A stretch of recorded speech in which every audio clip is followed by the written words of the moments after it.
The late 1970s were a strange time for movies. The success of Star Wars blindsided an industry focused on grim and gritty dramas, schlock disaster movies, and reliable formula.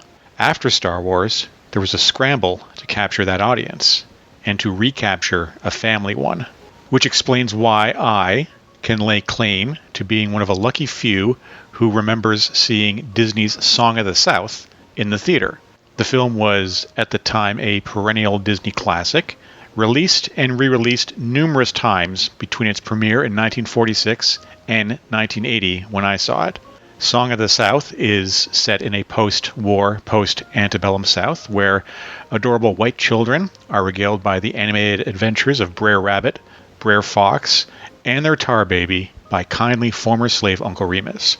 Their songs, the most famous of course being Zippity-Doo-Dah, animated hijinks, tragedy, and that always happy Disney ending. Frankly, outside of the animated portions of the film, I found it kind of dull. But I saw it, I left the theater, and went on with my life, not really dwelling on the racial stereotypes on display in the film that was, at its time, only 33 or 34 years old. The equivalent today would be a film released in 1990 or 1991. Chances are you've never seen Song of the South. If you were born after 1980, you definitely haven't seen it, because it pretty much disappeared after that re-release. It never appeared on home video. You won't find it streaming on Disney+. You will, however, find Peter Pan, the animated classic that never really went away, despite that movie's racial stereotypes and its portrayal of Native Americans being, I think, as offensive, if not more so, than Uncle Remus. An argument can be made for Song of the South to be available today, just as there is one for the opposite point of view. Whoopi Goldberg has even advocated for its release so we as a culture can examine the movie through our modern context. I have to say, I am in agreement with Whoopi. As to why, it was John Singleton, the late great director of Boys in the Hood, Poetic Justice, Higher Learning, and others, who best articulated his position when arguing that D.W. Griffith's infamous Birth of a Nation be included in the National Film Registry as an important work of American cinema. In his words, and I paraphrase, Birth of a Nation wasn't some fringe work. It was a mainstream work. It was mainstream thought in 1915. 1946's Song of the South was mainstream as well. So much so, it was a Walt Disney film. It had soundtrack albums, comic book and storybook adaptations. Actor James Baskett, who played Remus, even received a special Oscar for his portrayal. Song of the South was pretty present in the lives of the baby boom generation who grew up after its release. It wasn't this controversial film back then. Again, this was a mainstream movie with mainstream thought, and as such, its educational value cannot be understated. I bring all of this up to emphasize this throw everything at the wall approach we saw post-Star Wars, a time where a notorious film like Song of the South could be given a theatrical re-release, and a TV pilot could see a theatrical one as well. The same type that saw, a year or so after Battlestar Galactica's bow in Canadian theaters, another notorious killer bee followed, 1979's Buck Rogers in the 25th century.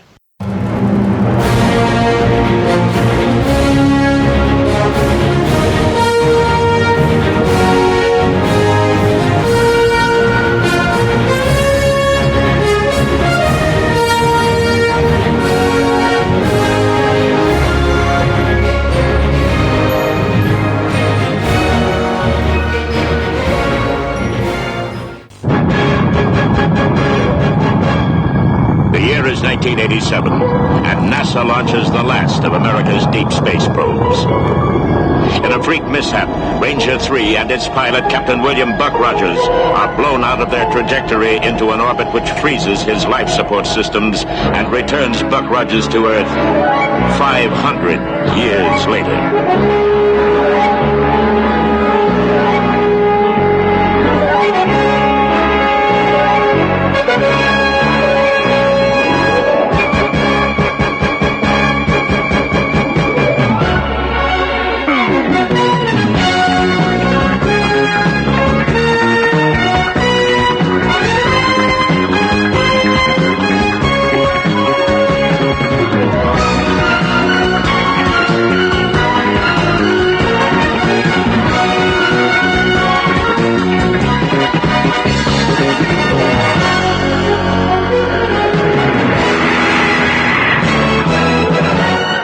Before we journey to the 25th century, though, we need to step back and revisit 1978 and the subject of last month's episode.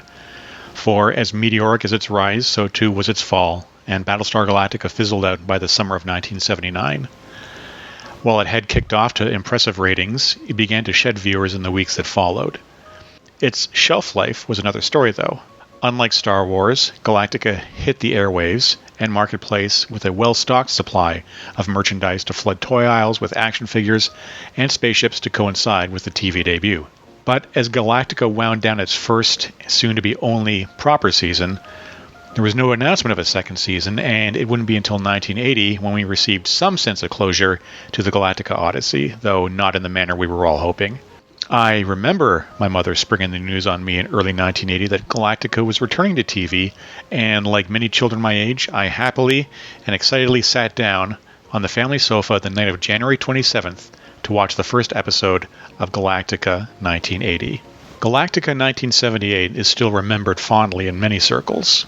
Not as many can say the same for Galactica 1980, a show that couldn't be less absurd if Officers Ponch and John from Chips made a guest appearance as two helpful California highway patrolmen.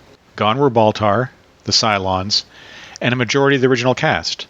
Only Lorne Green's Adama and Herbert Jefferson Jr.'s Boomer made the transition. In were Kent McCord's Captain Troy, aka Boxy, all grown up, and Barry Van Dyke as Lieutenant Dillon, cruising the highways of greater Los Angeles on motorcycles with the ability to fly, with a Crisis of the Week format to solve within an hour's broadcast. Sunday on Galactica 1980, Cylons destroy the fleet's food supply ship. The loss of the agro-ship can be crippling to us. Their only hope for survival is to find a place on Earth and start a new colony. Please, Lord. Please send somebody to help my dad. Perhaps we can be of help. And they help each other. I think we better deal with that situation. But discover they're the targets of hostile neighbors, forcing them to use superpowers to stay on Earth. Galactica 1980. Tomorrow at 7, 6 Central and Mountain on ABC. Galactica 1980's biggest miscalculation, though, was in moving the story forward and not accounting for the absences of Colonel Ty and Boomer, Sheba, Athena, Cassiopeia, and even poor Muffy the Daggett. All missing from this new incarnation, along with fan favorites Apollo and Starbuck, all without explanation. We had invited these characters into our homes for a year. Now they had all up and left us without so much as a goodbye. It would have been akin to sitting down to watch The Empire Strikes Back and finding no Luke, no Han, no R2-D2, and a story set years after the original film with Darth Vader out of the picture. Whereas Galactica, flaws and all, had an overarching narrative, operatic tone, and memorable storylines and characters, Galactica 1980 played more as a TV executive's idea of what the kids wanted, which was flying motorcycles, super scouts, and TV-friendly budgets. It was a show aimed squarely at kids. As a kid myself, I was mostly just bored. Besides, there was a new thing to occupy a 7-year-old's attention by then. Another that, like Galactica, I personally had been first exposed to on the screen of one of Vancouver's local cinemas. One unlike Galactica in that it was based on a radio serial than a filmed one of the 1930s, popular with my grandparents' generation, of far-flung planets, an evil emperor and his nubile, ravishing daughter, and a jet-jawed all-American hero. Join us for the fantastic adventures of Flash Gordon. Flash uses football to fight his enemy, Ming the Merciless. Titus, are your men on the right vitamins?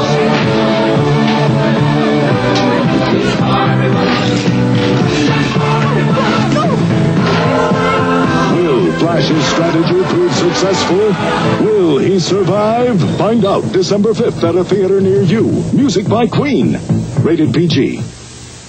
If you were thinking Flash Gordon, well, you wouldn't be entirely incorrect, but for the fact I wouldn't see Dino De Laurentiis' live-action filmed version of Flash Gordon with its scenery-chewing quintet of Max von Sydow, Peter Wingard, Brian Blessed, Timothy Dalton, and Topol, alongside Sam J. Jones and Melody Anderson, and its score by prog rock icons Queen, until years later on home video. I was unimpressed. It would take a bit longer for me to get into Flash Gordon's goofy vibe, and now I own a special edition Blu-ray collection of the film that sits proudly amongst my many other movies. Nostalgia is nothing new. Nostalgia is, frankly, what drives our daily lives, whether we realize it or not. As adults, we pine for a Christmas like the ones we used to know, music, movies, and TV like the things we grew up with, that recapturing of innocence lost. In the 1970s, 1950s nostalgia was becoming increasingly etched into the fabric of our lives. Movies like Grease, American Graffiti, TV like Happy Days and Laverne and Shirley. And Hollywood had banked on nostalgia pretty much since its inception as a cultural force, with westerns, pirate movies, Roman epics, World War II adventures, all of them selling a mythical version of our historical past. With Star Wars' smash success, it was a given the rival studios would attempt to cash in. Ironic, given it was Lucas's inability to secure the film rights to Flash Gordon or Buck Rogers that led him to create his own universe. Now those same rights holders and studios were struggling to figure out what to do with those two properties, beloved of Depression-era children who were fast becoming the grandparents of Buck's and Flash's target audience, children and teenagers who had gravitated to Star Wars. The character's origins in the dirty 30s was beside the point. Grandparents knew Buck, parents knew Buck, and by gum, the kids would know Buck or else. Buck Rogers made his big screen debut in the spring of 1979, a full 6 months before he leapt to the weekly TV screen that autumn. Buck was almost a carbon copy of Galactica in its strategy of limited theatrical runs in Canada and Europe, followed by one season of good, if not great TV, then a disastrous second season that buried it outright. Unlike Galactica, Buck would receive no 2000s gritty reboot. It was a one and done, with us now nearly equidistant from the Buck Rogers TV show as that show was to the 1930s serials that spawned it. Where Galactica attempted to tell an epic tale, Buck seemed content to be the late 1970s hangout version of sci-fi, with predictable plots, easygoing fish-out-of-water hero, and plenty of merchandising opportunities for the kids. The Starfighter and Buck Rogers. Okay, Kane, get ready to fight. Meet Kane and the Draconian Marauder. You'll never catch me. Planes need assembly. Each plane and action figure sold separately. There's Twiki. Get the robot. You can pretend he's being chased by Draco, Tiger Man, and the Draconian Guard. Calling Buck Rogers. Help! Buck Rogers, Twiki, Draco, and Tiger Man. Each sold separately.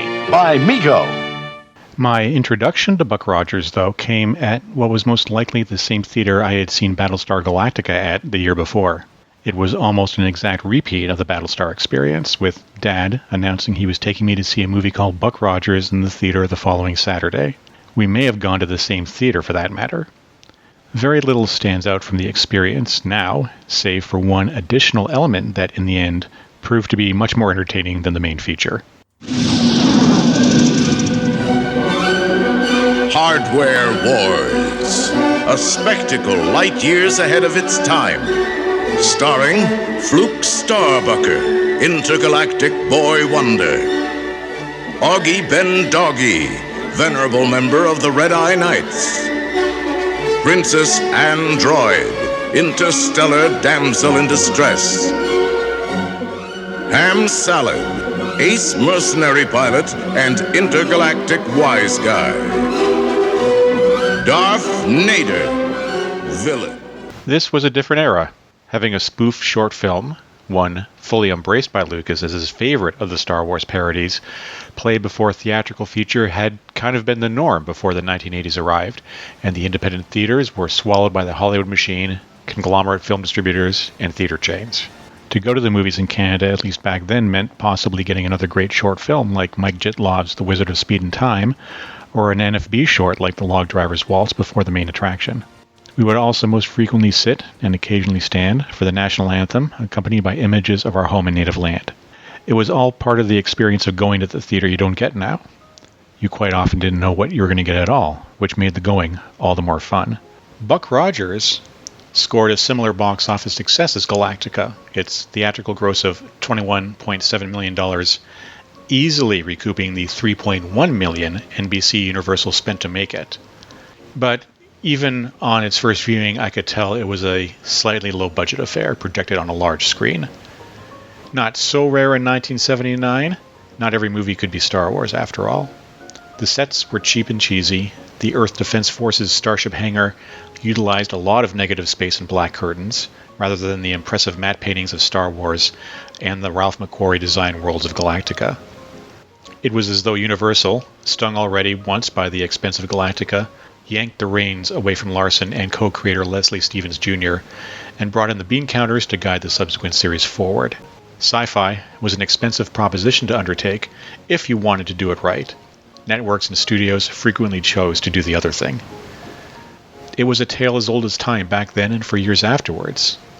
The metric, if you can spend $3 million or $10 million and gross the same sum in profit, better to spend $3. Buck Rogers in the 25th Century, the movie and later TV series, is a movie at war with itself. The story of Buck Rogers, 20th century astronaut and commander of Earth's first deep space probe, is frozen in a freak accident and cast adrift in his ship through deep space for 5 centuries. He awakens to an age of warring galactic empires, most notably the Draconians, led by Natch, Emperor Draco, and his seductive, scheming daughter, Ardala. It's the ultimate fish out of water tale, and Buck is a man out of place and time. Earth is under the protection of the aforementioned Earth Defense Directorate, and Buck's return home is as a suspected Draconian spy, not a 500-year-old 20th century astronaut lost in time. Buck will have his hands full, convincing his fellow Earthlings, Dr. Elias Hewer and Colonel Wilmot Deering, his intentions are noble. All the while, the Draconians plot and plan and twirl mustaches, planning to utilize Buck as the proverbial flaw in the armor of the Directorate and allow them to conquer Earth for reasons unspecified other than, it's there, isn't it? It was campy pulp, not far removed from the old Buster Crabbe serials of the 1930s, then themselves about as distant from 1979 as 1979 is from today. There was no real attempt to wring any pathos from Buck's situation, nor build a convincing world around him. The Draconians are just another group of humans. The Earth of 500 years in the future looks and feels like 1979, which is something Galactica was largely able to avoid. It's almost as though co-creators Larson and Leslie Stevens, burned by their experiences on Galactica, opted to give NBC exactly what they wanted the first time around: a Star Wars clone to rake in those lucrative merchandising dollars before The Empire Strikes Back arrived to claw that money back into Lucasfilm's orbit. Watching Buck then and now, his story could have been tragic. A man hundreds of years out of his own time, his friends, family, his world all gone. The story indeed flirts with that tragedy, most notably when Buck, robotic sidekicks Tweaky and Dr. Theopolis journey to the post-apocalyptic ruins of Chicago to find it inhabited by deformed mutants centuries after a nuclear war. Despite the passage of time, that sturdy Windy City architecture is still standing. Buck is able to locate the graves of his family and gain some closure, but 500 years on, he had to know they were long gone anyway. The moment of pathos passes, and before long Buck is teaching the stodgy residents of New Chicago how to disco dance, wooing Princess Ardala, and helping New Earth defeat a sneak attack by the Draconians by hiding explosives in the Draconian Raiders' tailpipes. No, I'm not kidding. Buck's cinematic debut suffers the same front-loading that hobbled Galactica and scores of television programs before and since, by cramming as many ideas that would work better and be better explored in a separate story into the first film, guaranteeing none of those elements has as strong an impact one would hope for. What's interesting about Buck Rogers in the 25th century's theatrical version, though, was it was very much a canary in the coal mine, because there was some debate about greenlighting a weekly series for Buck. It was the success of the theatrical release, again in Canada and Europe, that was the trial balloon NBC Universal raised to gauge interest in a Rogers television series. And the series was successful, running 2 seasons compared to Galactica's 1, even though there was some retooling along the way. The fact the much lower budgeted Buck earned a higher profit than Galactica, which cost more but also grossed more, must have convinced someone in Universal's infamous Black Tower that Buck Rogers could work just fine on TV, given the film looks and feels exactly like a TV pilot. The studio bean counters held a firm grip on production, nickel and diming Buck to the degree that subsequent series sometimes looks like a cheap knockoff of what was already a cheap knockoff. Now, if it sounds like I've come here to bury Buck and not praise it, you couldn't be further from the truth. For 40 years on, there is a lot to admire and enjoy about the much maligned series, a series I happily and proudly own on Blu-ray. It's hard to remember that Buck was, in its time, more successful than Galactica. Its ratings were higher, its profits greater, and it got a second season after a lot of retooling. While Buck's mission would continue for a second season, the format of the show and the characterizations as well would suffer. None more so than poor Wilmot Deering, my first ever true TV crush. In the first season, she was a tough, feisty pilot and military commander. In Season 2, she was reduced to a miniskirt-wearing damsel in distress in the heavily retconned show, where she's mostly stuck on the bridge of the Odyssey space vessel. Unlike Galactica's attempt to craft a timeless tale of mythical proportions, Buck sits squarely in the 1970s. Buck Rogers, like Galactica, was the second of these two shows I anxiously awaited every week, making sure homework was done, that I had changed and brushed my teeth before bed, before sitting on the family sofa to watch another adventure. So very much of its 1979 to 1981 time period, it sits for me alongside post-Star Wars entertainment that made an impression on me despite being far from would-be classics, and I use quotes, like The Apple Dumpling Rides Again, Return from Witch Mountain, Unidentified Flying Oddball, Race for Your Life, Charlie Brown, and The Further Adventures of the Wilderness Family. Not every book, movie, or television show is going to be an all-timer. Most were, and to this day remain, okay, I guess. And I do like to make a possibly dubious claim to a piece of Buck's success, though, seeing it in the theater. For it was those impressive foreign box office receipts that, in part, led Universal to greenlight the weekly Buck show.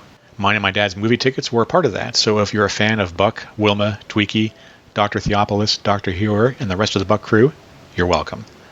Along with Battlestar Galactica, Buck Rogers enshrined Glenn Larson as perhaps the creative force of the late 1970s and into the 1980s, television's equivalent of George Lucas or Steven Spielberg. And I still carry a great deal of affection for Buck Rogers, so much so that when gifted that complete Blu-ray collection of the series last Christmas, it truly felt like a piece of my childhood had been returned to me. This episodic series is very much a product of its time, and that's not a bad thing. There is a lot to admire about an era in television well before the serialized narratives that became the norm from 2000 onward. Buck Rogers is very much like its contemporaries Chips, the A-Team, Knight Rider, and the Dukes of Hazzard. Something you throw on at random without needing to know what happened previously on or what came after. The movie, like the series, definitely shows its age and setting. But with the year 2024 further removed from 1979's Buck Rogers than that incarnation was from the heroic space adventurer's Buster Crabbe starring cinematic debut in 1939, one must accept and celebrate what a fitting artifact it was for an era that was swiftly coming to a close. Nostalgia is the act of appreciating the things you didn't like very much the first time around. For me, those long car rides to the Okanagan Valley in British Columbia in our wood-paneled station wagon with nothing but ABBA, the Carpenters, Kenny Rogers, and Gordon Lightfoot on the 8-track was my then 7-year-old's version of the Baton Death March. Now, I'd give anything to go back and experience that feeling again just once, even for only an hour. Buck Rogers is another one of those things I'm nostalgic for, warts and all. Experiencing it in the new and now, clearing the dinner plates away, getting into my PJs and brushing my teeth before the time slot, and spending an hour with commercials in the 25th century was truly magic. Buck Rogers in the 25th century may not be on anyone's top 10 TV shows or movies of all time, but without it, and Battlestar Galactica, my childhood would have been a lot less happy.